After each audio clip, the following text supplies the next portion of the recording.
I got really interested in the idea of shock and its use as a political tool when I was in Iraq covering the occupation, because there was this almost triple storm of shock going on in that country. There was the first shock, which was the shock and awe invasion, which was followed immediately after by economic shock therapy, more radical than had been attempted even in the former Soviet Union, just a complete overhaul of the economy overnight. That's at least what was attempted.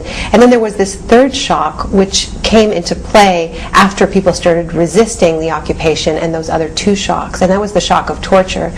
And I became interested in why it was that the architects of the invasion and occupation of Iraq had chosen this as their metaphor.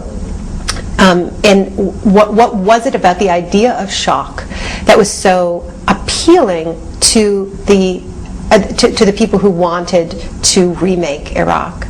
And I started to actually try to go back to the source of the metaphor of shock therapy. So I started reading about its use in psychiatric contexts and also its use in torture.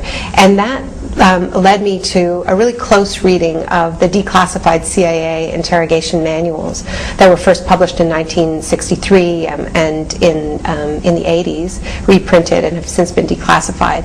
And looking at how the CIA talks about the importance of putting prisoners into a state of shock, because when they're in a state of shock, they're not able to protect their interests. They become childlike and regressed.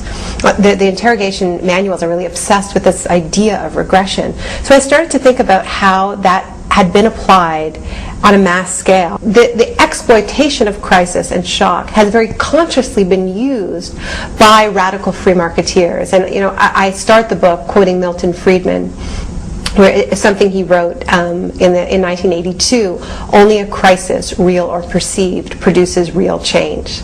And he was admitting that his ideas, his vision of a radical privatized world couldn't be imposed in the absence of a crisis. He was referring to economic crises, and economic crises have played that role of sort of softening the ground for the imposition of shock therapy. The Asian economic crisis was a classic example. The so-called tequila crisis in Mexico was another one that unleashed a wave of privatizations in Mexico. But as people become more resistant and more aware of these strategies, and you see these mass mobilizations against the institutions that exploited shock, like the International Monetary Fund, then what starts to happen is the shocks need to get bigger in order for the disorientation to be greater. And that's where you have what I call disaster capitalism. What the Bush administration did after September 11th, when the war on terror was declared, is they essentially launched a new economy, because the parameters of this economy were extraordinarily wide. This is an endless war, we were told.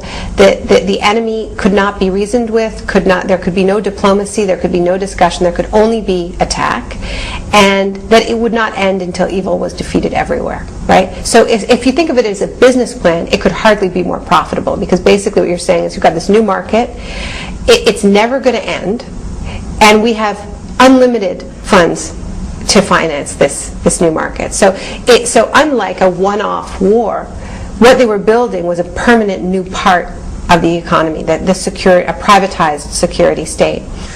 One other thing Milton Friedman said is that after the crisis hits, the kind of change will depend on the ideas that are lying around, and that's really what the University of Chicago Economics Department was producing all of those years, were ideas that would be lying around when the next crisis hit, being prepared for that crisis. And so it's not a question of we don't need some vast conspiracy to say, that these crises are being deliberately planned and created so that they can be exploited.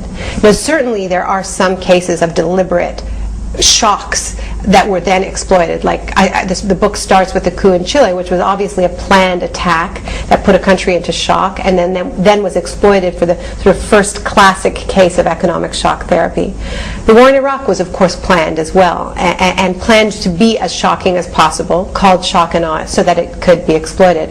But I think in most cases, it's not about planning the original shock. It's about being in an acute state of intellectual disaster preparedness, so that when the crisis hits, you're the ones who are ready with the ideas that are lying around. And so that's what happened when the levees broke, is that the Heritage Foundation was ready with their 32 free market solutions for Hurricane Katrina. And the first one was roll back labor standards. The next one was school vouchers instead of public school funding, and on and on. So they were ready to go, and it's easy to be ready when you have the same ideas no matter what the crisis is. Even though the material in the book is depressing. I mean, it's horrifying to read about all these moments where people were taken advantage of when they couldn't defend themselves, and just the way in which torture and other forms of extreme violence have been used to impose this ideology. I don't find it completely depressing, and I'll tell you why. Before I did this research, I accepted, like most people, a large part of the narrative that the triumph of the free market around the world in the 80s and 90s was a largely peaceful process.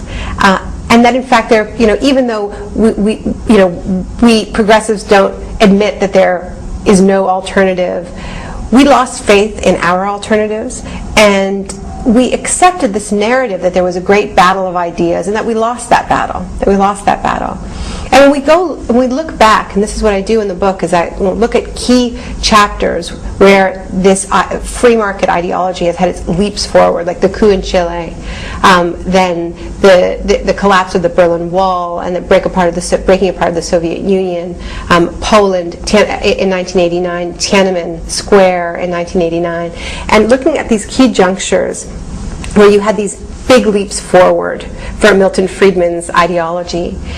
And what you see at these moments is that it actually never was chosen.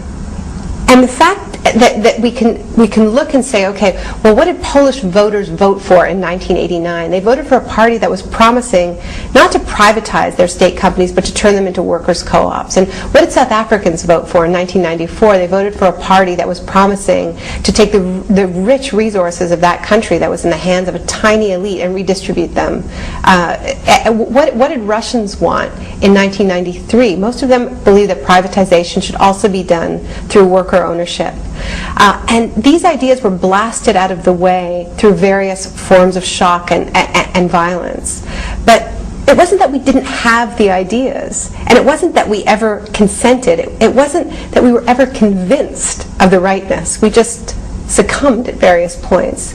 And I actually think it's quite empowering to realize that we didn't lose this battle of ideas, because I think that a lot of what weakens us on the left is this notion that is repeated again and again that our ideas have tried and failed, that they're discredited.